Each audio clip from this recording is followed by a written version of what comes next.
मङ्गोल national अर्गनाइजेसनले हिजोको दिनमा लोकतन्त्रको निम्ति आवाज उठाइराख्दा, धर्मनिरपेक्षताको लागि लडिराख्दा र प्रान्तीयताको परिकल्पना गरिराख्दाखेरि अहिले शासन सत्तामा बसिराखेका ती शासक वर्गहरूले एमएनओलाई जहिले पनि खिल्ली उडाउने काम गर्थ्यो।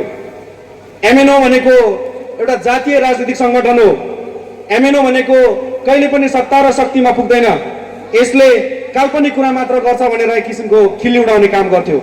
तर महामानव डाक्टर गोपाल गुरुङज्यूको त्यो जीवनभरको सङ्घर्ष, उहाँले जन्माइदिनु भएको मङ्गोलवाद दर्शन, उहाँले जन्माइदिनु भएको मङ्गोल नेसनल अर्गनाइजेसन, मङ्गोल नेसनल अर्गनाइजेसनको तारा र कुकुरी अङ्कित झन्डा र चुनाव चिन्ह कुखुराको बालेभित्र आज देशभरिको बृहत्तर जनताहरू एकबद्ध भएर अगाडि बढिरहेको छ।